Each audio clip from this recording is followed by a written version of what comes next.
Hey everyone! So in the previous video we were talking about the fractional distillation of the crude oil. We know that we used to separate the components of the crude oil on the basis of their boiling points. The fractional distillation received bitumen, diesel at the lower end, and naphtha, gasoline, the petrol were received at the higher end of the fractionating column because they had lower boiling point. So this entire process took place on the basis of their difference in the boiling point. And then we also talked about the uses, like gases and gasoline were lower temperature and they were used as fuel for domestic use and for the vehicles. For example, ethane, propane, etc. While bitumen residue, which was received at the lower part, was received for roads, asphalt and roofing. Now if we think about it, we would obviously reach a conclusion that we need a higher demand of petrol and gasoline, while there's a lower demand for roads and roofing and the carpeting of them. So we know that this is the demand. But when we actually look at the amounts received from the fractionating column, bitumen residue is received in a higher percentage in petroleum. We have a lot of bitumen received from the petroleum, while gasoline and the gases and the petrol are received in lower percentage. They're received in lower percentage in petroleum. So contrary to their demands, we get them lower. For example, I have a bitumen substance now. Let's hypothetically think about it, that we have carbon atom, we have a chain of hydrocarbons over here, which is a very long chain hydrocarbon, and imagine we have the hydrogens over here as well. Now this is a longer chain substance, we don't need it.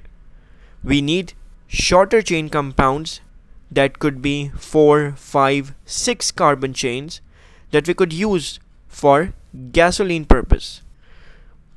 Now what we can do is we can split the longer chain into shorter chains. And this is the idea of cracking. So while we split a longer chain hydrocarbon into shorter chain, we receive useful compounds. So longer chain hydrocarbon splits or breaks down into shorter chain hydrocarbons over here. Shorter chain hydrocarbons, because they are more useful. So we split longer chains into smaller alkanes and alkenes, which we later use for petrol purpose. So let's recall the definition of cracking. Cracking is breaking longer chain hydrocarbons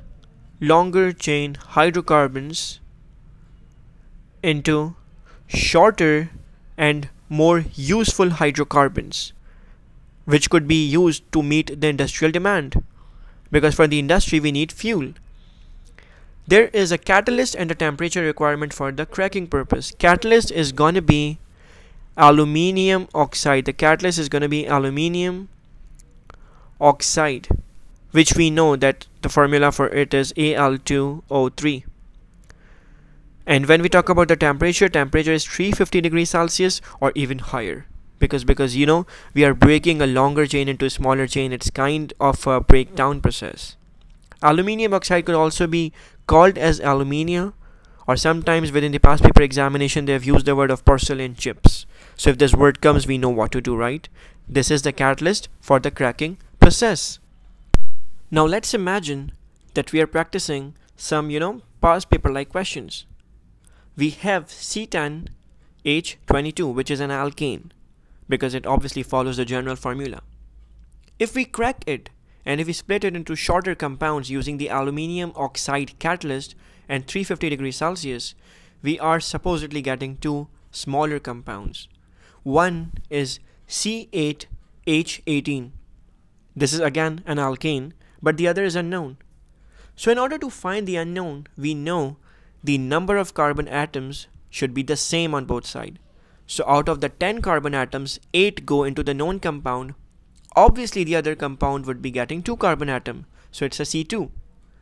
Similarly, for hydrogens, we have 22 hydrogens and 18 go into the known compound.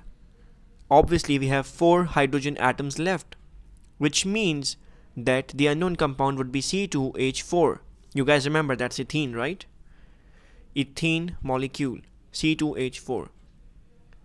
Similarly, let's try one more equation. For example, we have C, let's suppose 22, and H46, again an alkane because follows the general formula.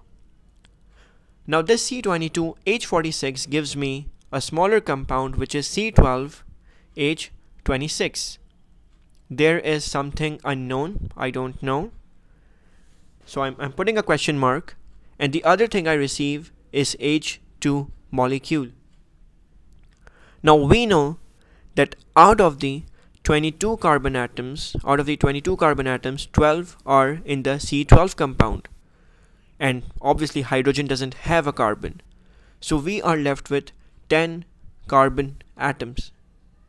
So these 10 carbon atoms should be in our unknown compound. So C10 should be over here. It is 10 carbon atoms, which means it's a C10. Similarly, from the 46 hydrogen atoms, we have the 46 hydrogen, 26 go into the known compound. We are left with 20. Now out of the 20 hydrogen atoms, we know that H2 molecule has 2 hydrogen atoms. So how many hydrogen atoms are left with? It's 18. So it's C10H18 because 46 equals 26 plus 2 plus 18. Let's try some past paper questions. This question says, when cracked, 1 mole of a compound X produces 1 mole propene and 1 mole of hydrogen. We have the equation. We can see that C3 should be coming from the initial compound because there is no carbon in the hydrogen, and if we add the hydrogens we get 6 plus 2 gives us 8. So the initial compound should be C3H8, so to give us a C3H6 plus H2, and this is a propane molecule. This is an alkane over here. So alkanes are normally cracked to give us smaller compounds and sometimes hydrogen as well. Let's try this question. It says, how can alkenes be manufactured? Obviously by the cracking of hydrocarbons. Now, if we see this third question over here, it says, the diagram shows the breakdown of an alkene to ethene. We can see there's a mineral wool soaked in liquid alkane. There's aluminium oxide, which is the catalyst of cracking, and then we're receiving ethene, which is C2H4. The ethene is then tested with aqueous bromine, which information about ethene is correct. We know aluminium oxide is the catalyst for cracking. So I'm just putting it down. We know that it's cracking going on. We are receiving ethene, and we are going to see which option is correct. One more thing has to be noticed over here, that they are not talking about cracking in this question, just ethene in general. So we know this is talking about the solubility and obviously bromine. The collection over water method only works for insoluble gases. So if it's an insoluble gas, only then it works with the ethene. So solubility should be insoluble, and the action of aqueous bromine should be that it decolorizes. Remember, C2H4 reacts with bromine in the addition reaction because alkenes often give addition reaction. We get C2H4Br2. So this is addition, and that is why decolorization happens. So obviously the answer is going to be A for apple. Let's try some P2 questions. It says, petroleum fractions need to be cracked. So obviously the answer is going to be to meet the demands of the industry. So to meet the demand of the petroleum fuel industry, because we know that this is what we are doing here, to make more gasoline / fuel. So because we need fuel, that's why we are doing it. State the conditions needed for cracking. We know this, right? It's aluminium oxide as a catalyst, aluminium oxide catalyst, and obviously the temperature is generally very high, particularly 350 degrees Celsius temperature. So complete the following equation for the cracking of tetradecane. It's C14H30 giving me C10H22. We follow the same pattern, right? Out of the 14 carbon atoms, 10 go over here and we are left with 4 carbon atoms. So it's a C4. When we look at the hydrogen atoms, we know that it's a H30, so 22 go over there. We are left with 8 hydrogen atoms. So obviously it should be H8, which is obviously butene. So this is a butene received within the compound, and this is how they ask questions about cracking. So let's keep the idea of cracking in our minds, and in the next video we're going to be talking a lot about alcohols. So stay tuned, guys.